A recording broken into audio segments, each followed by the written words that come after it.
E hoje o nosso estudo está baseado no Evangelho de Lucas, capítulo 5, versículo 31. Não necessitam de médicos que estão sãos, mas sim os que estão enfermos. E Emmanuel comenta na lição 28, intitulada Alguma Coisa. Quem sabe ler, não se esqueça de amparar o que ainda não se alfabetizou. Quem dispõe de palavra esclarecida, ajude ao companheiro ensinando-lhe a ciência da frase correta e expressiva.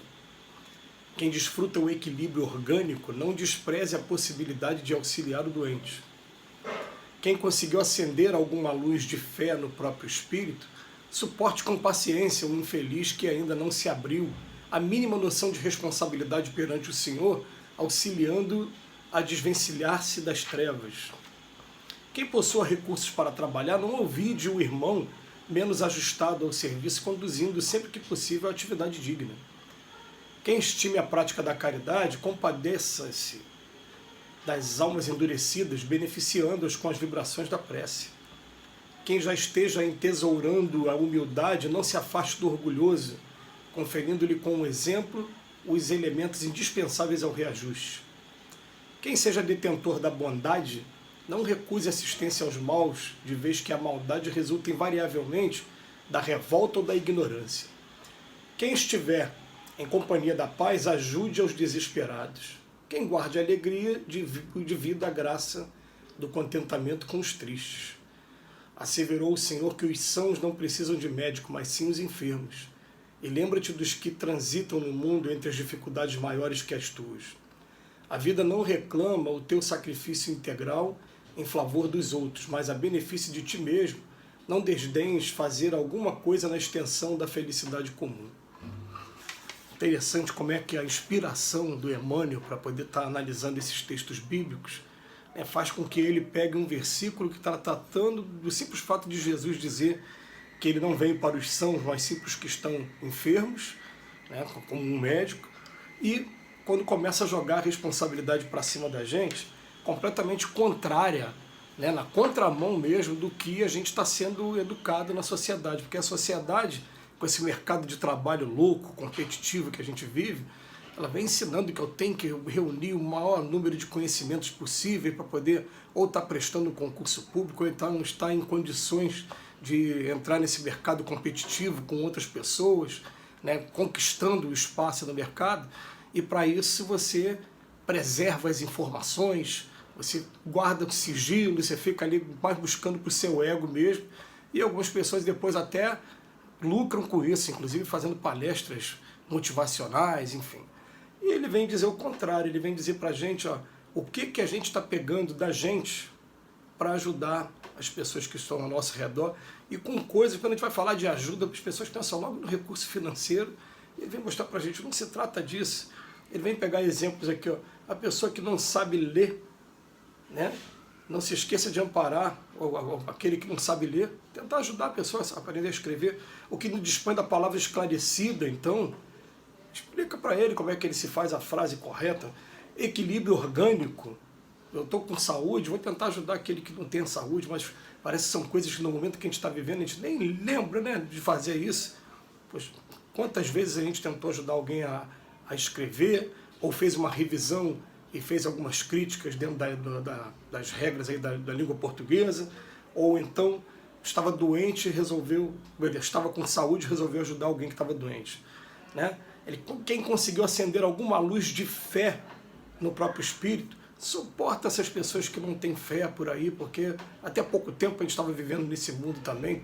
Quem começar a viver a experiência da fé vai sentir no primeiro momento realmente parece que você está de patinho feio na história, Parece que as pessoas não estão mais em sintonia com você, você passa a ser aquela pessoa que já não frequenta mais alguns ambientes, porque vai chegando a um ponto que a gente tudo me é lícito, mas nem tudo me convém, Então ele fala que quem possui os recursos para trabalhar, vamos ajudar aqueles que estão com mais necessidade, os mais idosos, ou então aqueles nossos amigos que estão tão perto de nós, mas que não conseguem arrumar um emprego, estão tendo essa dificuldade. Isso tudo, segundo o Emmanuel, está sendo um pouquinho do médico tratando daquele que está doente, assim como a gente pode ter certeza absoluta. nós estamos sendo tratados o tempo todo também pelas pessoas que estão ao nosso redor, né? Por isso que aquela vida do eremita que tem, né, que as pessoas contam, né, ela não vai trazer muita coisa para a gente precisa viver em sociedade para poder estar aprendendo. Eu me lembro de uma vez de uma história que é contada por Divaldo Pereira Franco, dessas várias histórias que a gente ouve nas palestras dele, que são sempre muito instrutivas. Ele contava de dois irmãos que um resolveu ser monge, se refugiou lá no Himalaia para poder estudar o domínio da mente, os poderes, né, que ele pode desenvolver em si mesmo, e o outro estava vivendo a vida plenamente material, lá no meio da cidade. E aí, passado algum tempo, 10, 20 anos lá em cima de meditação, ele resolve assim, vou lá visitar o meu irmão, vou levar um presente para ele. E aí ele pega uma pedra de gelo, e desce com aquela pedra na mão, sem permitir que aquela pedra de gelo derretesse com o sol. A gente sabe que isso é possível, tem pessoas que conseguem fazer isso mesmo, com o poder da mente.